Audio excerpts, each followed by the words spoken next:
हमने अपना आंदोलन वापस नहीं लिया है। अभी 1 जुलाई का जो भारत बंद है वो बरकरार है, क्योंकि गवर्नमेंट ने ना तो जनगणना के लिए बजट दिया है, ना ही जनगणना की तारीख का ऐलान किया है, ना जनगणना कौन से फॉर्मेट पर होगा, किस प्रकार से होगा, ना उसका ऐलान किया है।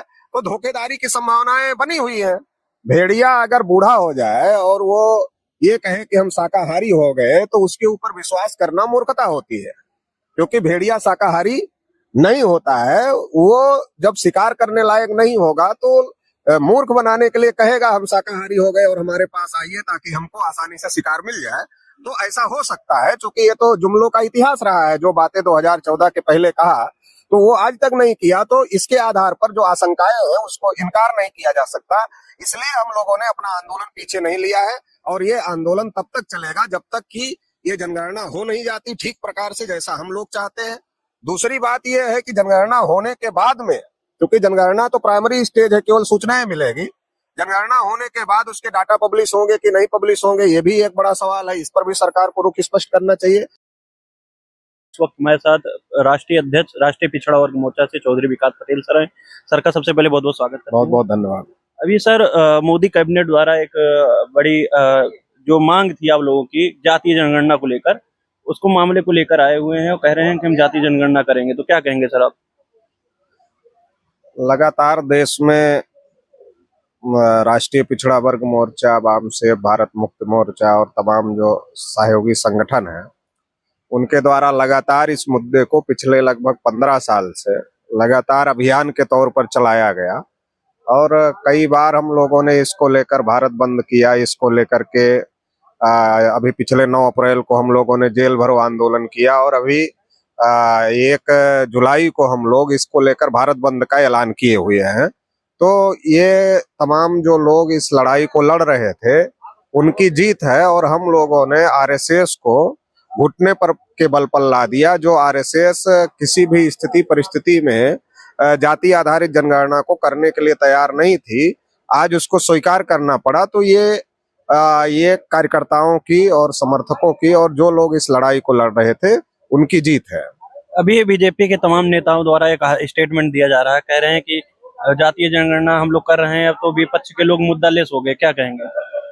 नहीं, विपक्ष का मुद्दा भी जाति जनगणना नहीं था। खासतौर से पिछले 1-2 साल से राहुल गांधी जी जरूर इस पर बोल रहे हैं, लेकिन अगर हम पूरा कांग्रेस का इतिहास देखेंगे तो कांग्रेस ने ही तो जाति जनगणना को रोक कर रखा। पहले कांग्रेस ने रोक कर रखा, फिर अटल जी ने रोक कर रखा, और फिर कांग्रेस ने 2011 में धोखाधड़ी किया। पार्लियामेंट में वामसेब और भारत मुक्ति मोर्चा की वजह से जो जागृति पैदा की गई, 51,000 कार्यक्रम ऑल इंडिया में लिए गए, उसकी वजह से पार्लियामेंट बंद हुई और मनमोहन सिंह जी ने कहा कि हम करेंगे, और बाद में धोखाधड़ी किया।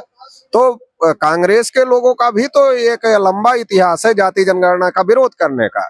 तो इस मूवमेंट ने पहले विपक्ष को घुटने के बल लाया, विपक्ष को बोलने के लिए मजबूर होना पड़ा, और फिर सत्ता पक्ष को भी घुटने के बल पर लाने का काम किया। तो ये जो हम लोग जो आइडियोलॉजी चला रहे हैं, इस आइडियोलॉजी का प्रभाव समाज के ऊपर पड़ रहा है। क्योंकि समाज से ये मांग हो रही है कि भाई आप जानवरों की गिनती कर रहे हो, कुत्तों की कर रहे हो, मगर वो पिछड़ों की नहीं कर रहे हो। तो ये बात तो हम लोगों के अलावा कोई देश भर में अभियान के तौर पर नहीं चला रहा है। तो 1 सितंबर 2011 को हमको याद है कि वामन मेश्राम साहब के नेतृत्व में बहुत बड़ी रैली रमाबाई मैदान में हुई थी, जिसमें रामविलास पासवान, देवगौड़ा और तमाम बड़े नेताओं को उस समय बुलाया गया था। तो ये एक लंबी लड़ाई लगभग 15 सालों से बहुत ही प्रमुखता से हम लोग इसको लड़ने का काम कर रहे हैं। तो ये जो कुछ भी देश में हो रहा है, ये सारा इस देश में जो हम लोग आंदोलन चला रहे हैं उसके दबाव की वजह से हो रहा है। क्योंकि अब ओबीसी के लोग अपने हक अधिकारों को लेकर जागृत हुए हैं, तो इसलिए ओबीसी के जो लोग हैं वो लोग अब धर्म के नाम पर मूर्ख बनने के लिए तैयार नहीं है। जो एक लंबे समय से हम इस बात को कह रहे हैं कि धर्म के नाम पर वोट लेने के लिए हम हिंदू हैं, और चंदा देने के लिए हिंदू हैं, और मुसलमान से लड़ने के लिए हिंदू हैं, लेकिन हम अपने हक अधिकार की जब हमारे बात होती है तब हम हिंदू नहीं होते हैं। तो ये जो एक लंबी बहस हम लोग चला रहे थे, तो उसका नतीजा हुआ कि समाज के ऊपर इसका असर हुआ, और समाज ये कहने लगा कि भाई हम अब हिंदू के नाम पर मूर्ख बनने के लिए तैयार नहीं है, आप हमारे हक अधिकार की बात क्या कर रहे हो। तो इसके लिए तो कोई जवाब नहीं था आरएसएस बीजेपी के पास में। आरएसएस बीजेपी में जितने बैकवर्ड क्लास के नेता थे, जब उनको जनगणना के बारे में पूछा जाता था तो गोलमोल जवाब देते थे, क्योंकि उनके पास कोई जवाब नहीं था। इसी प्रकार से जब अपोजिशन से समाज के लोग पूछते थे कि भाई आप क्या कर रहे हो, तो उनके पास कोई जवाब नहीं था। तो ये जो सिचुएशन है, ये सिचुएशन इसलिए है कि ओबीसी के अंदर चेतना आई है और अब वो अपने हक अधिकार के लिए लड़ने के लिए तैयार हुआ है। तो इसकी वजह से आरएसएस बीजेपी के लोगों को ये कदम उठाने के लिए मजबूर होना पड़ा है। अभी जिस तरह बिहार ओबीसी बहुल है और बिहार में चुनाव है, और जिस तरह इनके तमाम वादे जो जुमले साबित हुए, कहीं न कहीं ये आपको नहीं लगता कि जो ये कैबिनेट ने फैसला लिया जाती है जनगणना कराने की, ये बिहार चुनाव को मद्देनजर रखते हुए ऐसे फैसले दिए गए? ऐसा ऐसा हो सकता है, लेकिन हम लोग अपना आंदोलन तो बंद करने वाले नहीं हैं। इस देश में हम लोग अपना आंदोलन तो बंद करने वाले नहीं हैं। हमने अपना आंदोलन वापस नहीं लिया है। अभी 1 जुलाई का जो भारत बंद है वो बरकरार है, क्योंकि गवर्नमेंट ने ना तो जनगणना के लिए बजट दिया है, ना ही जनगणना की तारीख का ऐलान किया है, ना जनगणना कौन से फॉर्मेट पर होगा, किस प्रकार से होगा, ना उसका ऐलान किया है। तो धोखेधारी की संभावनाएं बनी हुई हैं। भेड़िया अगर बूढ़ा हो जाए और वो ये कहे कि हम शाकाहारी हो गए, तो उसके ऊपर विश्वास करना मूर्खता होती है, क्योंकि भेड़िया शाकाहारी नहीं होता है। वो जब शिकार करने लायक नहीं होगा तो मूर्ख बनाने के लिए कहेगा हम शाकाहारी हो गए और हमारे पास आइए ताकि हमको आसानी से शिकार मिल जाए। तो ऐसा हो सकता है, क्योंकि ये तो जुमलों का इतिहास रहा है। जो बातें 2014 के पहले कहा तो वो आज तक नहीं किया, तो इसके आधार पर जो आशंकाएं हैं उसको इनकार नहीं किया जा सकता। इसलिए हम लोगों ने अपना आंदोलन पीछे नहीं लिया है, और ये आंदोलन तब तक चलेगा जब तक कि ये जनगणना हो नहीं जाती ठीक प्रकार से जैसा हम लोग चाहते हैं। दूसरी बात ये है कि जनगणना होने के बाद में, क्योंकि जनगणना तो प्राइमरी स्टेज है, केवल सूचनाएं मिलेगी। जनगणना होने के बाद उसके डाटा पब्लिश होंगे कि नहीं पब्लिश होंगे, ये भी एक बड़ा सवाल है। इस पर भी सरकार को रुख स्पष्ट करना चाहिए।